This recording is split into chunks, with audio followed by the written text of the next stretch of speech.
ඔයාගේ Alto 800 එකේ petrol වැඩ කරන්නේ නැහැ කී ඉන්න එපා. පොඩි අයිඩියා එකක් ගන්න මේ වීඩියෝ එක බලලා.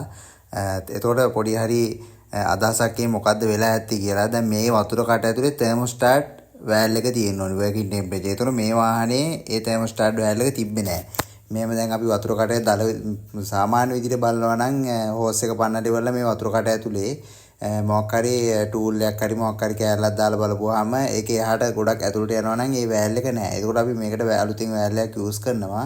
තර්මෝස්ටාට් වෑල් එක අනිවාර්යෙන් තිබිය යුතුමයි පෙට්‍රල් වැඩ කරන්න. මොකද එන්ජින් එක වර්කින් ටෙම්පරේචර් එකේ තියාගන්නේ තර්මෝස්ටාට් වෑල් එක. එතකොට කූලන්ට් එකක් යූස් කරන්නත් ඕනි අනිවාර්යෙන්. නැත්නම් තර්මෝස්ටාට් වෑල් එක ඇරිලා හිර වෙන්න පුළුවන් වතුර දාලා දිව්වොත්.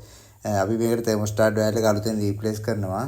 මොකද ගොඩක් වාහනවල නැති දැන් මේ ගානේ තිබ්බේ නැහැ පෙලක් වාහනවල වතුර දාලා දුවපුවා මේක ඇරිලා හිර වෙලා තියෙනවා. එතකොටත් එන්ජින් එක වර්කින් ටෙම්පරේචර් එකේ නැති වෙනවා. මොකද ඇරිලා හිර වෙලා තිබ්බොත් මේක අඩු වැඩි වෙන්නේ නැහනේ. එතකොට සාමාන්‍යයෙන් තෙල් කරන්නේ නැහැ. එතකොට ටියුන් අප් එකක් කරනවා කියලා අපි කරන ටියුන් අප් වලදී අපි මුලින්ම බලන දේ තමයි මෙන්න මේක.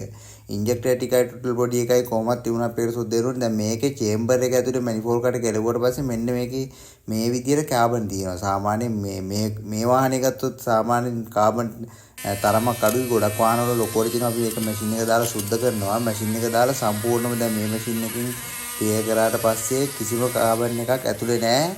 ඇතුලේ නිකන් සොෆ්ට් එකට ඒ කියන්නේ සාමාන්‍ය පොලිෂ් කරා වගේ හොඳ දෙයක්. මෙන්න මේකයි සුද්ධ කරාට පස්සේ කාබන් බිඳුවක්වත් නැහැ. එතකොට විදින පෙට්‍රල් දැල්ල උරා ගැනීමක් සිද්ධ වෙන්නේ නැහැ කොයිම අවස්ථාවකවත්. බ්‍රෑන්ඩ් නිව් කන්ඩිෂන් එකට අරන් තියෙනවා. ඉන්ජෙක්ටර් වල මේවා ප්‍රශ්නයක් තියෙන්නේ. අපිට නම් සාමාන්‍යයෙන් අහුවෙන්නේ නැහැ. ඉන්ජෙක්ටර් බ්ලොක් වෙනවා අඩුයි මේවා. ඉතින් මෙන්න මේ කරුණු ටික දැක්කොත් ඔයාගේ වාහනේ තෙල් වැඩ කරන්න හදාගත්ත හැකි. මේකම කියලා කියන්න බෑ. O2 සෙන්සර් වල රීඩින්ග්ස් බලන්න ඕනි. ඒවා ඔම්ස් ගන්න බලන්න ඕනි. හේතු ගණනාවක් තියෙනවා. ඒ ඔක්කොම චෙක් කරන්න ඕනේ.